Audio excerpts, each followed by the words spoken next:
안녕하세요. 30대 여성입니다. 저는 한 번 이혼하고 재혼을 했어요. 이번에 재혼하는 과정에서 아주 기가 막힌 경험을 해 들려드리고자 합니다. 세상엔 참 다양하게 정신 나간 사람들이 존재하는 것 같아요. 그런 사람들은 어떻게 그리 남의 인생 갉아먹는 걸 좋아하는지 모르겠어요. 납작들도 참 두껍네요. 그런 갑갑한 사람을 하나도 아니고 둘을 만났던 제 사연 한번 듣고 가세요. 제가 재혼을 하게 됐다고 했잖아요. 현재는 전과 다르게 너무 행복한 생활을 하고 있는데요. 현재 남편과 시댁 어른들을 만나 뵐 때마다 사람은 다 제 짝이 있다는 걸 느낍니다. 얼마 전 제가 잊고 있던 끔찍한 사람들을 또 만나게 되었는데 하필 결혼식장이었어요. 결혼식장은 제가 생각했던 것보다 훨씬 더 정신없고 신경 써야 할 곳이 많더라고요. 그런 상황에서도 결코 마주치고 싶지 않은 사람들을 만났었는데요. 신부 대기실에 앉아 있는데 전 남편과 전 시모가 찾아온 겁니다. 대체 그 사람들이 뭐하러 이곳에 왔는지 그들을 발견하자마자 그렇지 않아도 정신없는 상황에 더 머릿속이 복잡해졌어요. 오히려 그들을 발견한 뒤로 다른 하객들을 반겨줄 수가 없었습니다. 그 두 사람이 저를 축하하러 왔을 리 없다고 생각했는데 몰골도 진짜 그럴 만한 몰골이 아니더라고요. 일부러 저를 만나러 온 게 아니고서야 우연으로 마주칠 일도 없는 상황이잖아요. 게다가 제가 그 사람들을 한참 신경 쓰고 있는 순간 시모랑 눈도 마주쳤습니다. 그때부터 시모가 제게 집진해서 찾아왔는데요. 누가 봐도 꼴이 말이 아니니까 다른 하객들까지 당황해서 우리 사이를 힐끔거리기 시작했어요. 저도 괜히 제 결혼식보다 상대 배우자에게 피해가 갈까봐 순간적으로 예민해졌습니다. 제 앞으로 냉큼 다가온 전시모를 차갑게 바라봤어요. 감히 우리 아들을 버리고 재혼을 해? 우리 집이 망한 게 다 누구 탓인데 사람 인생 망쳐놓고 너만 쏙 빠져나갈 줄 알았냐? 너도 오늘 이 자리에서 인생 바닥 한번 쳐봐라. 그때 시모가 제 머리채를 잡으려고 했습니다. 그러나 시모가 신부 대기실을 들어서기 전에 행색을 수상하게 여긴 사람들이 직원들에게 이 사실을 미리 말했었나 봐요. 그래서 직원들이 시모랑 전 남편을 주시하고 있었던 것 같아요. 시모가 제게 손을 대기 전에 다행히 직원들이 들이닥쳐서 시모를 말려주었습니다. 내가 왜 이렇게 망가졌는지 알면 당신들 나한테 이렇게 못해. 젊은 사람들이 상황을 똑바로 확인할 줄 알아야지. 당신들 엄마 일이라고 생각해봐. 당신들 엄마가 억울한 입장이라고 해도 이렇게 나올 거야? 시모가 몸부림을 치며 고함을 지르자 전 남편까지 시모를 뜯어말리기 시작했는데요. 아무래도 이소란을 무시하기엔 무리였습니다. 남편까지 달려오고 말았어요. 이런 모습을 보이게 돼서 얼마나 창피했는지 모릅니다. 전 남편이랑 전 시모가 저 때문에 집안 망했다는 소리를 하면서 하소연을 했는데 그게 사실이었다면 제가 이렇게 사연을 쓰지도 않았겠죠. 까지 반성 못하고 저렇게 나대는 꼴이 뇌리에 너무 크게 남아있어서 소문이라도 내고 싶네요. 불과 작년까지의 일이었습니다. 전 남편과 긴 결혼 생활을 한 건 아니었어요. 1년 좀 넘게 지내다가 못 참고 이혼을 하게 된 건데요. 이혼을 오직 하나의 이유만으로 결정짓는 사람들은 없을 겁니다. 저도 그 사람들한테 쌓인 게 많았는데 그게 터져서 이혼을 한 거거든요. 기억나는 대로 말씀드려보자면 신혼여행 때가 바로 생각나네요. 결혼식하고 신혼여행 다녀올 때만 해도 별다른 문제는 없었어요. 근데 신혼여행 갔다가 귀국하는 길에 면세점에서 시모 선물로 화장품 산 게 화근의 시작이 되었습니다. 선물 사갔다가 욕들어 먹었어요. 물론 받는 사람의 입장도 생각해서 선물을 하는 게 맞겠죠. 제가 시모의 취향을 모르고 정말 엉뚱한 물건을 샀다면 저도 욕먹을 만했다고 이해할 수 있습니다. 그러나 제가 사간 건 일단 대중적인 제품이었고 그리 가볍지도 무겁지도 않은 금액대였어요. 그저 빈손으로 시댁을 방문하기 좀 그래서 여행 다녀오는 김에 선물을 샀던 겁니다. 그런데 제가 시모한테 처음 들은 말이 뭔 줄 아시나요? 화장품. 너는 왜 물어보지도 않고 쓸데없이 돈을 쓴 거니? 센스 있는 며느리들은 시무체면 세워준다고 명품 하나 해준다던데 돈 많이 번다고 해서 득 좀 보나 했더니 씀씀이가 가난하기 짝이 없구나. 저를 타박하시더라고요. 선물도 보는 사람 앞에서 뜯어보는 것까진 괜찮지만 그 선물을 대하는 표정이랑 태도가 너무 꼴사나웠어요. 그날 처음으로 시모의 욕만 그득한 모습을 보았던 거예요. 그걸 보고 아차 싶었지만 저는 이미 신혼여행을 다녀온 새댁의 처지였습니다. 아무리 선물이 마음에 안 들어도 사온 사람 생각해서 제 앞에서는 조심해줘야 하는 거 아닌가요? 나이 많다고 어린 사람 앞에서 예의 안 차리는 건 옛날 방식 아닙니까? 그 와중에 남편은 눈치 없이 자기 엄마 기분 상한 것만 생각하더라고요. 너무 뭐라 하지 마. 그래도 엄마한테 잘 보이고 싶어서 신중하게 고른 건데 다음에 명품백이라도 사주겠지. 엄마 말대로 며느리가 진짜 돈 잘 벌잖아. 제가 평범한 회사원이지만 연차가 높아서 연봉도 좀 높습니다. 공무원 아니고 사기업에서 근무하고 있었어요. 남편이랑 당연히 서로 연봉 밝히고 결혼했습니다. 제 연봉 때문에 시모가 결혼 인사하던 제게 그렇게 잘해줬던 걸로 기억해요. 제가 자기한테 돈을 많이 쓸 거라고 생각했나 봐요. 아무튼 전 그날 이후로 시모한테 감정이 꽤 상해버렸습니다. 그렇게 무례하고 이중적인 사람은 처음 봤거든요. 남편한테 시모 행동에 대해 얘기를 해도 남편은 전혀 심각하게 받아들이지 않았어요.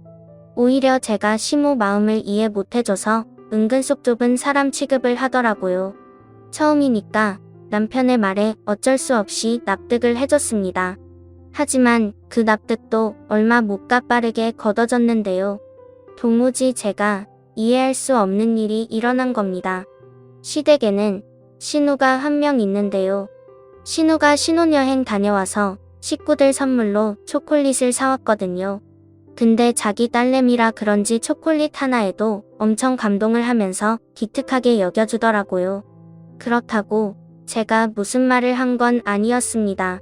그저 초콜릿을 받아서 바로 가방에 넣었을 뿐이었어요. 그런데 그걸 서운하다고 하면서 신우가 은근 저를 흐겨보더라고요. 너 지금 우리 애가 초콜릿 사왔다고 무시하는 거냐? 쓰지도 못할 화장품 사와서 처박아 둘 바엔 언제든지 먹을 수나 있는 초콜릿이 낫지. 그게 뭐 불만이라고 뜯어보지도 않고 가방에 쑤셔 넣어 초콜릿인 거 이미 다 알고 있는데 굳이 뭐하러 여러 개를 뜯어요? 남편이 뜯어놓은 거 한 입 먹으면 되는걸. 그리고 제가 드린 선물이 마음에 안 드시는 거 알겠는데 대체 언제까지 언급하실 거예요? 어머님이야말로 저 무시하는 거 아니세요? 어머, 어머예. 말하는 꼬락서니 봐라. 뭐라고? 시간 지나면 눈치 좀 생길 줄 알았더니 완전 막 나가네. 며느리면 시댁 사람 비위 잘 맞춰야 되는 거 모르니? 네, 맞아요. 제가 눈치가 없어요. 초콜릿 좋아하시는 거 미리 알았으면 초콜릿으로 사올 걸 그랬네요. 걱정 마세요. 어머님 생신 때 브랜드 있는 명품 초콜릿으로 선물 드릴게요. 이러면 비위 좀 맞추는 격이죠? 시무는 자기 딸한테 받은 초콜릿 때문에 제게 더 심한 욕을 하지도 못했습니다. 초콜릿을 들고서 저를 향해 눈을 부릅뜨고 있는데 보기만 해도 속이 시끄러워 보이더군요.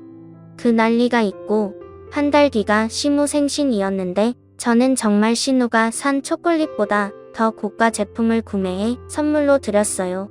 그때 전 신우가 없었을 때라서 시무가 솔직하게 자기 감정을 표출하더라고요. 제가 사준 초콜릿을 제게 던져버리며 자리에서 벌떡 일어나셨어요. 내가 사람을 아주 제대로 놀리는구나. 나한테 복수라도 하는 거냐? 어디서 이딴 게 굴러들어온 거야? 돈도 있는 사람이 더한다더니 그래봤자 재벌도 아니면서 어지간히 몸살인다. 어머님께서 초콜릿에 미쳐있는 줄 알았는데 그건 또 아니라니까 당황스럽네요. 어머님이야말로 재벌 산모도 아니면서 바라는 게 참 과분하신 거 아니에요? 사람은 분수에 맞게 살아야지 배보다 배꼽이 큰 걸 바라면 망하는 법이에요. 생신은 축하드리는데 앞으로 어머님 태도가 이런 식이면 내년 선물도 초콜릿일 거예요. 시모는 결국 제 당돌함에 참지 못하고 뺨을 날렸습니다. 자기 생일을 망쳐놨다면서 저보고 꺼지라고 했어요. 본의 아니게 시모의 생신에 최악의 기억을 선물해드린 셈이었습니다. 거기서 저는 시키는 대로 시모한테 인사하고 나왔는데 남편은 저를 따라 나오지 않았어요. 저랑 시모랑 신경 정버리는 걸 보고 제가 처맞는 걸 보면서도 남편은 시모 기분 맞추기 급급했습니다. 나중에 귀가한 남편한테 그 부분이 서운했다고 말했더니 남편의 변명은 이러했어요. 겉으로 엄마 편을 들어야 당신이 나중에 편해지지. 내 속마음대로 당신 편만 들어봐라. 그 화살이 다 누구한테 가겠어? 남편은 자기만의 방식으로 중립을 지키는 거라고 했지만 실상은 그저 말만 번지르르 했고 미꾸라지처럼 상황을 잘만 피해가는 꼴이었습니다.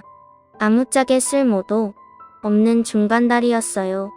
결혼하기 전만 해도 남편한테 실망한 적이 없는데 어떻게 결혼하자마자 이렇게 다른 기분을 느낄 수 있는지 모르겠네요. 이제 겨우 갈등의 시작이었는데 그 이후로는 제가 얼마나 시달리고 살았겠습니까? 일단 남편이 갈등을 싫어했기 때문에 제게도 딱히 시비를 걸던 때는 아니었어요. 오히려 다툼 안 나도록 이쪽 저쪽 비위를 맞춰주던 시기였죠. 그래서 저도 남편한테 딱히 화를 많이 냈던 건 아니었습니다. 차라리 그런 박쥐 같은 모습만 보였다면 제가 어떻게 참아보려 했을지도 몰라요. 그러나 남편이 본격적으로 사고를 치기 시작하면서 제 스트레스의 원인이 되는 사람은 둘로 늘어나 버렸습니다. 남편이 저와 한마디 의논도 없이 직장 동료와 다툼으로 회사를 때려치운 겁니다. 성질머리를 참지 못해서 욱했던 거예요. 그러면서 뒤이어 하는 말은 아주 철부지가 따로 없었는데요. 나 사업하려고 도무지 나랑 안 맞는 사람들이랑 일하는 거 신경질 나서 못하겠어. 나도 나이 먹을 만큼 먹었는데 언제까지 남 눈치 보면서 참고 살아야 돼. 당신이 나 좀 도와줘. 장인어른이 아파트 당신 명의로 해줬잖아. 그거 담보 잡아서 대출 좀 받자. 내가 사업 대박 터뜨려서 당신 호강시켜 줄게. 정신 나갔어? 당신이 사업에 대해서 뭘 안다고 사업을 해? 그러다 더 큰일 나면 어쩌려고? 빚덩이 앉은 집안 중에 사업한 사람이 대다수야. 사업이란 게 자기 혼자만의 문제가 아니잖아요. 가정이 있는 사람이 마치 잃을 거 없는 것처럼 무모한 도전을 하려고 하길래 기가 막혔습니다.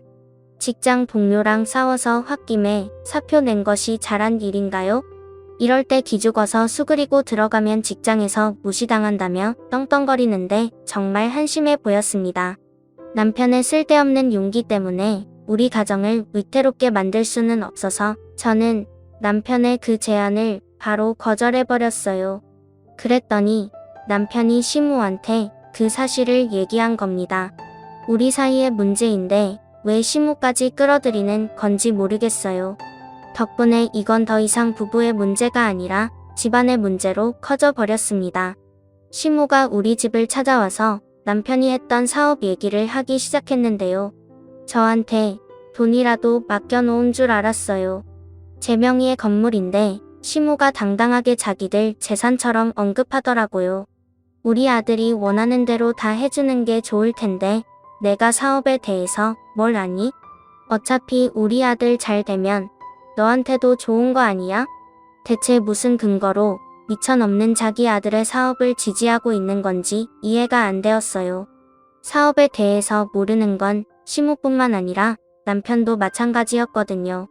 모르는 게 상책이라는 말도 있지만 사업만큼은 그런 말과 관련 없다고 생각했습니다.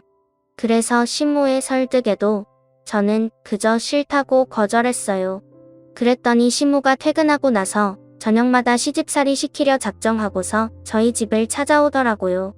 남편도 시모와 같은 뜻인 입장이라서 멋대로 집 비밀번호를 알려준 거였어요. 그때부터 저는 남편과 제대로 등을 지기 시작했습니다. 제가 일방적으로 남편을 무시하려고 했어요. 저를 그렇게 압박해오면 제가 항복할 줄 아는 것 같더라고요. 그런다고 한들 사업이 누구 집 게으름도 아니고 능력 없는 사람들 입에 오르내릴 만큼 가벼운 일이 절대 아니라고 생각했으니까요. 하지만 시무의 간섭과 고나리질이 스트레스인 건 어쩔 수 없었습니다. 저도 일을 하는 사람이니까 직장에서 받는 스트레스가 있을 거 아니에요. 퇴근하고 오면 좀 쉬고 싶은데 시무가 저를 기다리고 있으니 스트레스가 배로 끓어오르더라고요. 너무 쉬고 싶어도 시무의 주둥아리가 제 뒤를 쫓아왔습니다. 먼지가 너무 많다느니 설거지거리가 잔뜩 쌓였다느니 반찬은 왜 이렇게 부실하냐느니 말이죠. 제가 집안 청소를 안 하는 것도 아니거든요. 근데 시무는 꼭 제 손 닿을 수 없는 곳을 살피면서 이따위로 하는 것도 청소냐고 엄청 지적했습니다. 게다가 설거지는 제가 먹은 그릇들이 아니에요. 시무가 우리 집을 들락거리면서 일부러 만들어 놓은 설거지들이었죠. 저도 어디 해보자는 뜻으로 시무에게 맞서서 나름 무심하게 대응은 했는데요. 이게 안 풀리고 쌓이다 보니까 너무 가슴이 갑갑하더라고요. 집안 꼬락선이 잘 돌아간다. 너는 어떻게 칭찬할 만한 구석이 없니? 너 때문에 우리 집안까지 재수가 없으려고 해. 안 되겠다. 너 그냥 직장 때려치워라. 내가 살림을 한 번도 제대로 해본 적 없으니까 이 모양이겠지. 내가 확실히 가르쳐 줄 테니까 내일부터 직장 그만두고 우리 집에 출근해. 그쪽으로 출근하면 월급은 있나요? 제 직장보다 배울 것 없는 집에 가서 고작 배운다는 게 집안일인데 돈도 안 주실 건 아니죠? 원래 사람을 스카우트하려면 연봉 협상이란 거래요. 뻔뻔하게 피 한 방울 안 섞인 저더러 가족인데 무슨 돈 타령이냐고 하실 건 아니길 바랄게요. 얘가 진짜 정신 나간 년이네. 우리한테 돈도 안 써 제 남편 사업도 못하게 해. 하물며 나한테 명품이라도 하나 해준 적이 있니? 잘하는 것도 없고 예쁜 짓도 안 하는 것이 무슨 돈 타령이야. 시애미가 하라면 그렇게 하는 거지. 제가 앞으로 어머님을 어머님으로 안 모시겠다고 하면 그만 아닌가요? 저 어머님한테 예쁜 짓 할 생각 없고 비위도 안 맞추고 싶어요. 어머님한테 며느리로 인정받고 싶지도 않고요. 그러니까 앞으로 저한테 아무것도 기대하지 마세요. 사서 실망하기 싫으시면 제 말에 시무가 또 눈을 부릅 떠보였는데 그거 무시하고 방으로 들어갔습니다. 안 그래도 시무가 가만히 있질 않고 따라오려고 하더라고요. 문 잠그고 쉬었어요.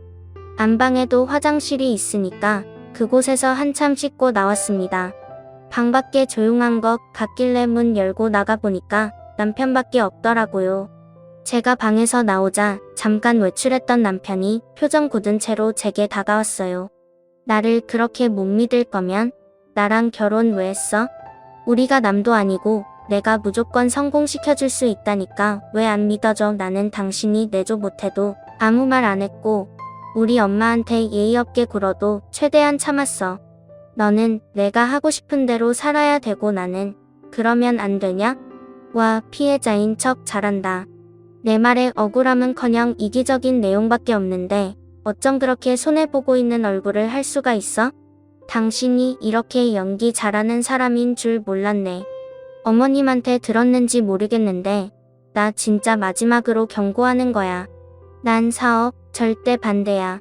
제가 매번 똑같이 경고를 했더니 남편은 그렇게 저한테 항복하는 듯 했습니다. 더 이상 안 따졌거든요. 신혼집 비밀번호도 바꾸었어요. 시무한테도 집 비밀번호 알려줄 생각이면 친정 가서 지내겠다고 했는데 그 뒤로 시무가 집을 안 찾아오더라고요. 시무한테 연락은 딱히 없었지만 시무 전화번호도 그냥 다 차단했습니다. 그리고 한동안 남편이 잠잠하길래 저는 그가 다시 취직 준비를 하고 있는 줄 알았어요.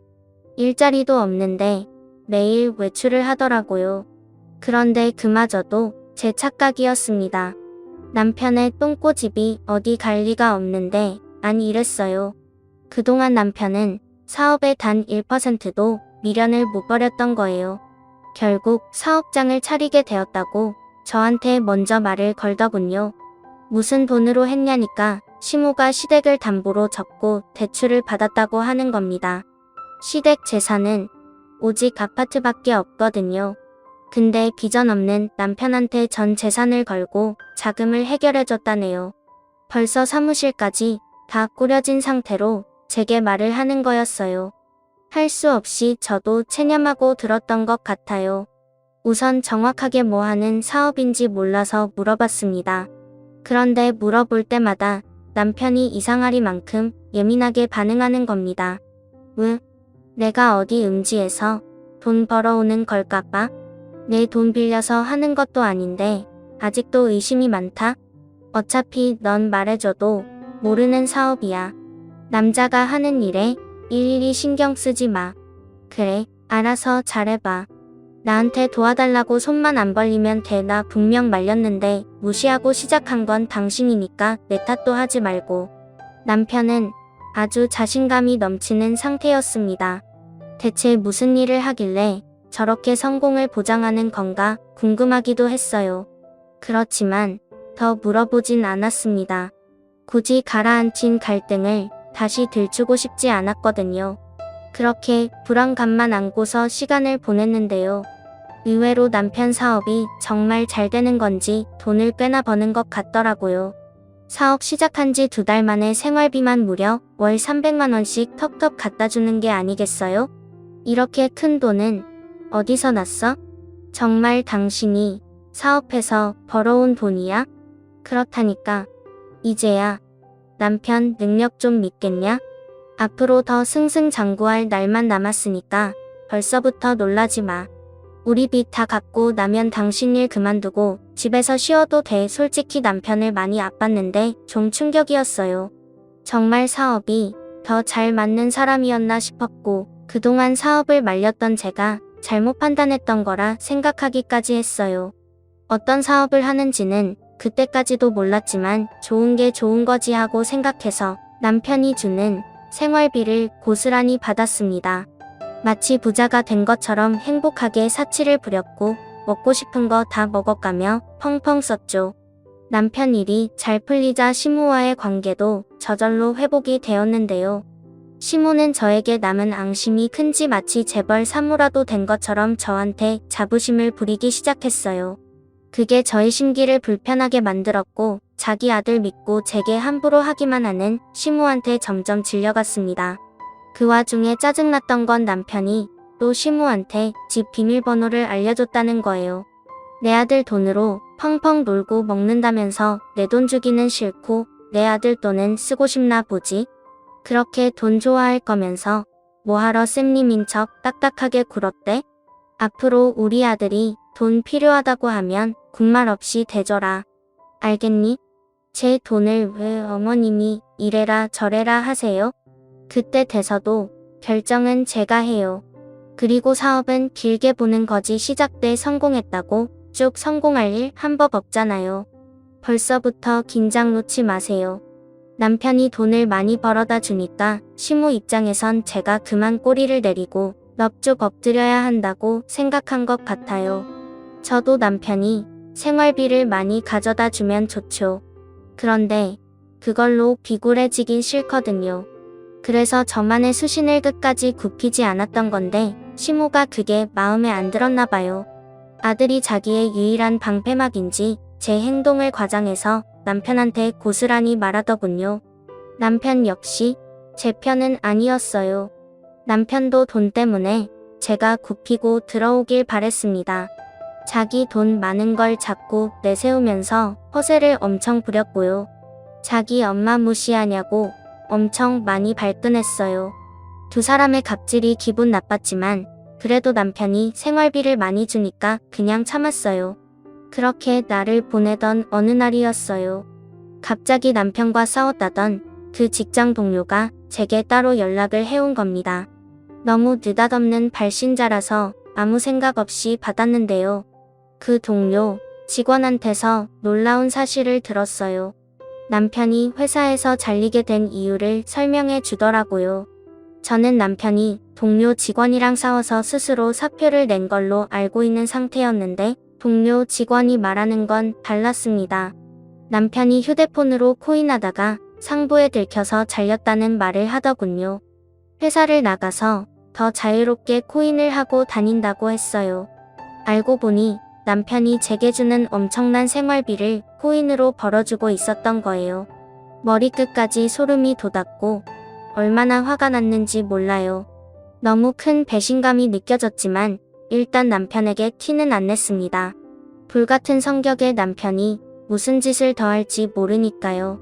이걸 어느 타이밍에 어떻게 밝히는 것이 좋을까 생각만 하며 며칠을 보낼 때였습니다. 어느 한날 갑자기 남편이 사업 자금이 더 필요할 것 같다며 제게 2억을 요구하더라고요. 원래 더 큰 성장을 하려면 사업장을 넓혀야 되는 법이야. 지금 내 사업 한참 잘 되고 있고 더 잘 될 수 있는데 자금이 부족해서 발전이 안 돼. 그러니까 당신이 좀 보태줘. 당신도 내 능력 직접 확인했잖아. 앞으로 생활비 300만 원보다 더 갖다 줄 수도 있어. 그 말을 나보고 믿으라고? 망해서 2억이 필요한 건 아니고 내가 분명 나한테 손 벌릴 생각하지 말라고 했지. 잘 되고 있든 말든 내가 벌인 일이니까 네 알아서 해결해. 아무래도 남편이 코인 때문에 돈을 잃은 것 같았습니다. 동료 직원한테 그 말을 안 들었다면 빌려달라는 남편의 말에 응했을 수도 있어요. 실제 남편의 사업이 잘 되고 있는 줄 착각했을 테니까요. 하지만 제가 남편의 숨겨진 비밀을 알고 있잖아요. 제 돈까지 다 날려버릴게. 안 봐도 뻔한데 어떻게 주겠습니까? 이 사람들은 왜 돌아가면서 제 돈을 그렇게 탐내는 건지 모르겠는데 제가 남편의 자금 사정을 또 모른 척하자 또 시모가 저를 찾아왔습니다. 이번엔 집에 들어서자마자 들고 있는 가방으로 제 머리통을 후려치시더라고요. 내가 너처럼 말 안 통하는 인간은 처음 본다. 우리 아들이 그동안 벌어다 준 돈이 얼만데 생각 없이 받아 처먹을 때는 좋아 죽더니 도와달라고 하니까 또 내 아들을 무시해? 도와주기 싫으면 내 아들이 준 돈 다 도해내. 누가 들으면 그 많은 생활비 저 혼자 쓴 줄 알겠어요. 맞벌이 하는 입장에서 그 돈으로 남편 맛있는 거 해먹이는데 거의 다 썼거든요. 저 개인적으로 쓴 거 전혀 없고 남편이랑 놀러 갈 때만 썼다고요. 너랑 말만 섞으면 내가 아주 혈압이 올라. 나 더 이상 너 같은 년이랑 얼굴 보면서 살기 싫다. 당장 내 아들이랑 이혼해. 이혼이요? 우와. 내가 왜 그 생각을 못했지? 말씀 잘하셨네요. 그래요. 이혼할게요. 저 그이 없어도 잘 살 수 있거든요. 이혼은 생각도 못하고 있어서 꼭 2개 달고 평생 어떻게 사나 고민 많았는데 해결책 추천해줘서 감사해요. 어머님께서 주는 마지막 선물이라고 생각할게요. 시모는 제가 이혼이란 말에 항복이라도 할 줄 알았는지 어김없이 당황하는 모습을 보였어요. 저를 이 정도 겪었으면 그런 협박이 안 통하는 것 정도는 알 줄 알았는데 아닌가 봐요. 그렇게 원하는 이혼을 해주겠다니까 시모는 결국 더 말하지 못하고 씩씩거리기만 하다가 돌아갔습니다. 그리고는 자기가 알아서 1억을 더 담보대출 받아서 해줬어요. 대단한 아들 사랑이라고 생각했습니다. 저는 빚덩이 안기 전에 그만 이 집에서 도망을 가는 게 좋을 것 같았어요. 그래서 남편이 시모한테 이혼 얘기 전에 듣고 왔길래 번복 없이 미리 준비한 합의서를 건네주었습니다. 그래, 잘됐네. 나도 나 이해해주는 돈 많은 여자 만나서 재혼할 거야. 나중에 나 놓친 거 땅을 치며 후회하게 될 거다. 남편의 원망을 기분 좋게 들어준 저는 그대로 깔끔하게 합의 이혼을 하였습니다. 제가 정말 아쉬운 것도 없고 싫은 소리도 안 하니까 남편은 그게 더 얄미워 보였나 보더라고요. 갑자기 저한테 바람났냐는 소리를 하대요. 생각하는 것도 딱 내 수준이다. 뭐라도 소송하고 싶어서 그러는 거면 한번 돈 들여서 뒷조사해 보던가. 어차피 헛다리일 텐데 굳이 소송비 날리지 말고 지금이라도 아끼는 게 좋지 않겠어? 제 말은 전 남편도 인정하는 부분이었습니다. 저를 따로 소송할 생각은 없어 보였어요. 아무튼 저는 그제야 지긋지긋한 돈 타령에서 벗어날 수 있었습니다. 생각보다 깔끔한 이혼이어서 만족스러웠어요. 이혼을 하는 순간에도 시모는 얼굴을 비추지 않았는데요. 아무래도 자존심 때문에 제게 인사 따위 하고 싶지 않았나 봐요. 끝까지 며느리로 인정 안 한 거나 마찬가지겠죠. 그러거나 말거나 어떻게 생각하든 더 이상 제 삶에 그들을 끼워놓고 싶지 않았어요. 이제 다시 솔로의 삶을 얻었으니 행복할 일만 만들고 싶었습니다. 제가 이전부터 세계 일주하는 게 꿈이었는데 생각도 정리할 겸 시기가 딱 적당한 것 같더라고요. 그래서 이혼하자마자 가장 먼저 시행한 것이 바로 여행 티켓부터 끊는 거였어요. 시간이랑 경비 때문에 세계 일주까지는 못하고 아쉬워 겁만 돌았습니다. 세상 사는 게 이렇게 재밌고 행복하다는 걸 그때 처음 느꼈어요. 한국으로 돌아올 때쯤엔 막대 먹은 두 모자는 이미 제 머릿속에서 지워진 상태였습니다. 한국 와서도 저의 행복한 시간은 쭉 이어졌어요. 늘 배우고 싶었지만 마음에 품고만 있던 수영도 정기권을 끊었고요. 퇴근하고 집에 가면 영화 한 편 보면서 행복함을 느꼈습니다.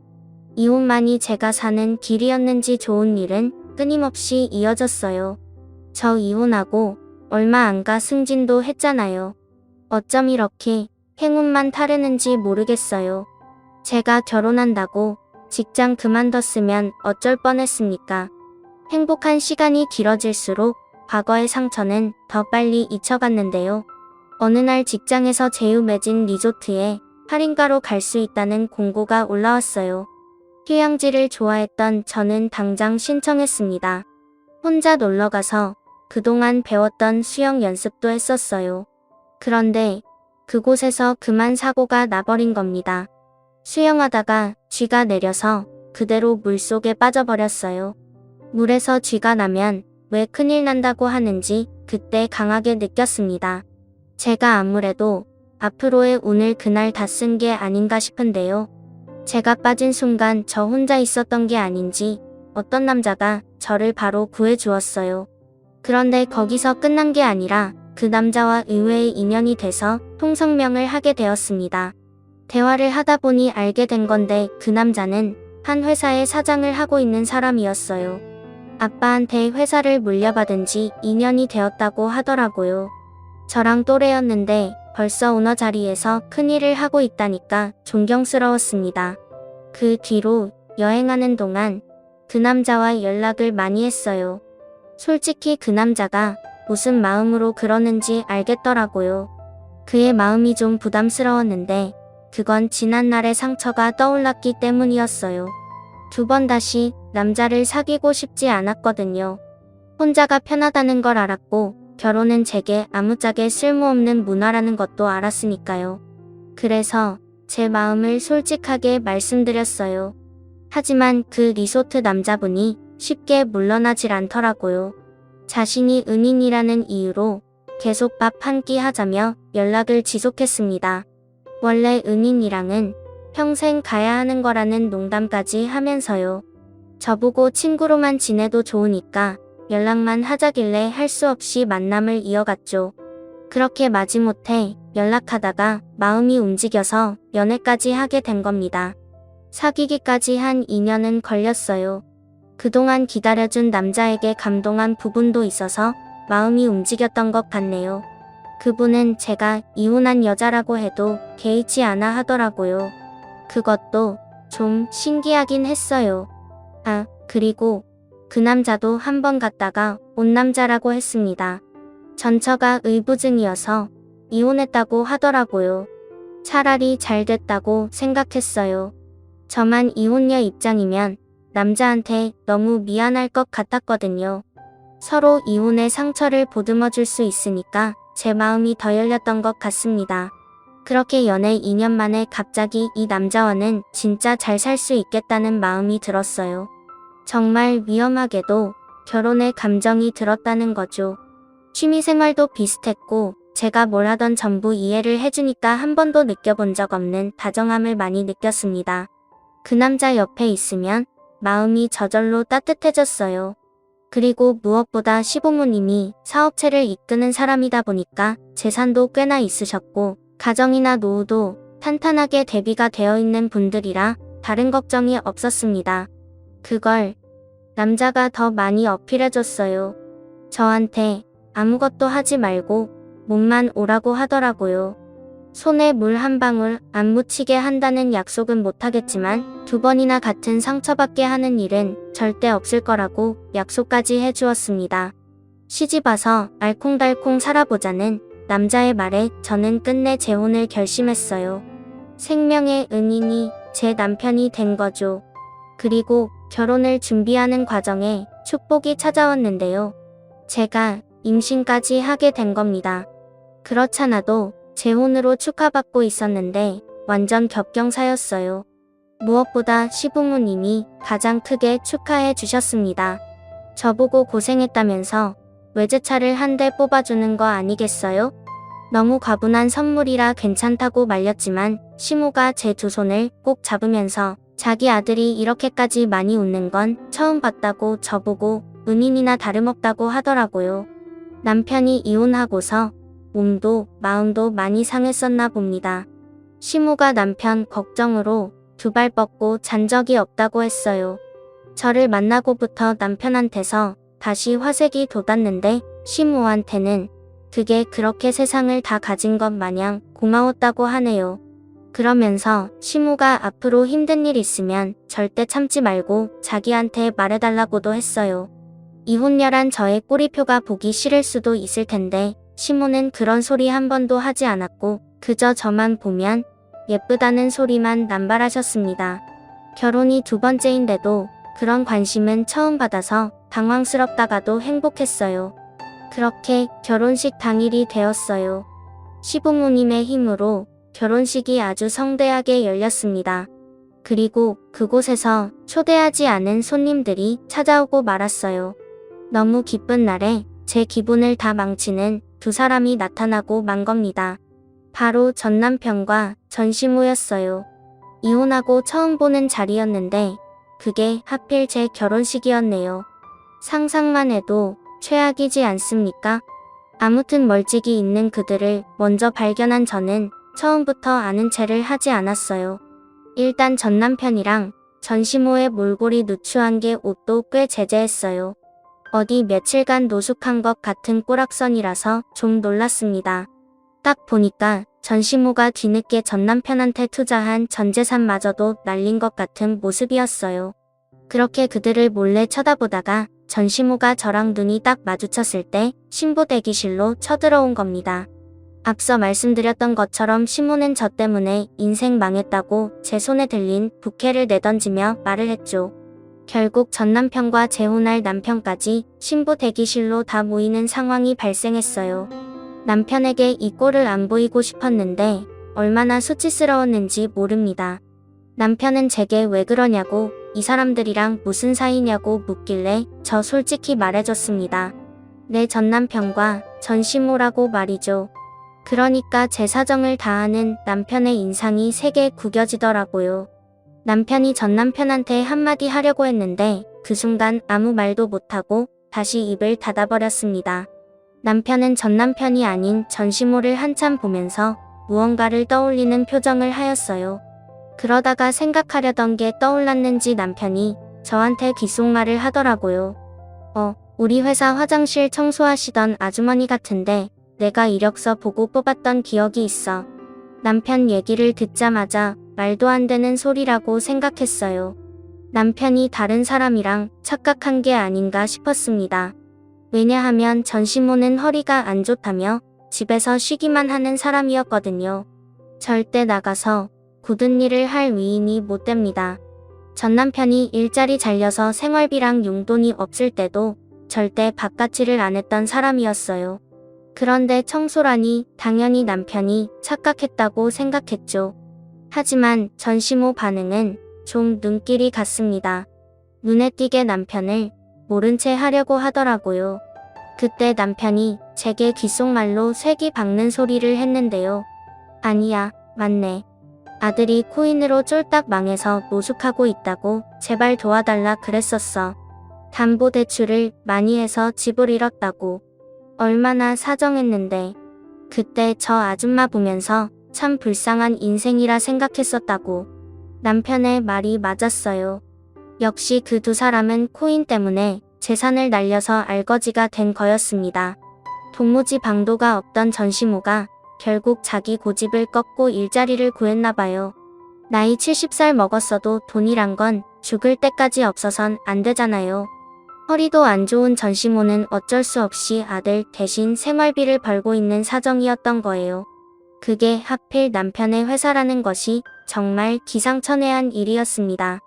저랑 남편이 계속 속닥거리자 전시모가 뿔이 났는지 제게 또 한 번 소리쳤는데요. 남편이 제 앞을 든든하게 막아주고 있어서 무섭진 않았습니다.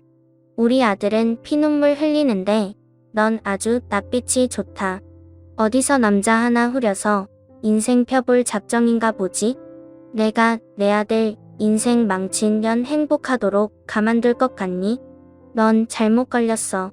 내가 뭔 짓을 해서든 내 인생도 우리 아들처럼 만들어줄 거야. 왜 남 탓이세요? 그쪽 아들 그렇게 된 건 그쪽 탓이잖아요. 그쪽이 돈에 미쳐가지고 되지도 않은 사업하겠다는 아들한테 투자만 안 했어도 노숙 신세는 안 됐을 거 아닌가요? 그래, 말 잘했다. 너 우리 아들 후인인가 뭔가 하는 거 알았던 거지? 그래서 우리한테 복수하려고 몰래 쏙 빠져나갔냐? 미리 알았으면 뜯어말릴 생각을 해야지 어떻게 홀라당 집까지 팔아먹게 만들 수가 있어? 부부였으면 그 정도 책임은 같이 져야 되는 거 아니니?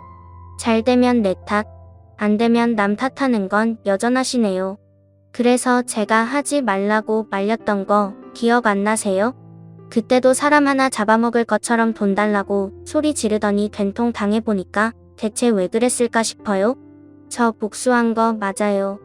하도 모자가 말귀를 못 알아듣고 호황된 꿈에 미쳐있길래 제발 정신 차리라고 현실 좀 경험하게 해줬을 뿐이에요. 대신 앞으로는 사업 안 할 거잖아요. 좋은 경험 배운다고 생각하세요. 그때 전시모가 바닥에 떨어져 있는 부케를 냉큼 줍더니 저한테 던졌습니다. 그걸 남편이 막아주지 않았다면 얼굴을 맞았을 거예요. 남편은 날라온 부케를 붙잡고서 전시모한테 성큼 다가갔어요. 그리고는 제게 귓속말로 얘기했던 사실에 대해 물었습니다. 청소 아주머니 맞죠? 저 모르겠어요? 아줌마가 하도 무릎 꿇고 빌길래 제가 취직시켜준다고 했잖아요. 평생 은인으로 모시겠다고 하더니 은인 얼굴도 못 외우고 은인 결혼식 망치러 온 거예요? 이 사람은 무슨 소리를 하는 거야? 저런 년 인성 하나 못 알아보는 사람을 은인으로 둔 적 없거든요. 그럼 확인시켜 드릴게요. 오늘부로 해고니까 이제 출근 안 하셔도 돼요. 근로법에 신고해도 소용없어요. 그동안 같이 일하신 분들이 아줌마 일 더럽게 못하고 지각을 밥 먹듯이 한다고 하소연 많이 하더라고요. 근로자가 문제면 노동협회에서도 사장들 손 들어주는 거 알죠? 그제야 전시모의 얼굴이 새빨개지더니 안절부절 못했습니다. 남편한테 싹싹 빌고 싶은데 제가 있어서 체면을 차리는 것 같았어요. 결국 한마디도 못하고 전 남편을 데리고 도망가 버리는 거 아니겠습니까? 자기도 쪽팔린 줄은 아닌가 봐요. 그 초라한 뒷모습을 보는데 제가 미처 해결하지 못했던 체증이 이번에 싹 내려가 버렸네요. 그날의 그 모습을 마지막으로 더 이상 둘을 만난 기억은 없습니다. 남편 말로는 전시모가 알아서 회사를 그만뒀다고 하더라고요. 역시나 제게는 자존심을 굽히고 싶지 않나 봅니다. 생계가 어려운 와중에 체면이나 생각하다니 아직도 정신 못 차린 게 분명하네요. 아무튼 저는 남편의 제안으로 휴직을 일찍 내고 집에서 쉬고 있는 중이에요. 남편이 계속 몸이 힘들면 일 그만둬도 된다고 하고 싶은 일 하면서 지낼 수 있게 작은 가게도 차려준다는데 남편한테 그런 부담은 주기 싫어서 여전히 거절 중입니다. 어쨌든 제 인생의 원흉을 도려내니까 이렇게 행복할 수가 없어요. 역시 사람은 저마다 짝이 있는 것 같습니다. 다들 함께하는 사람이 꼭 영혼의 짝이길 바래요. 그럼 이만 끝내겠습니다. 감사합니다.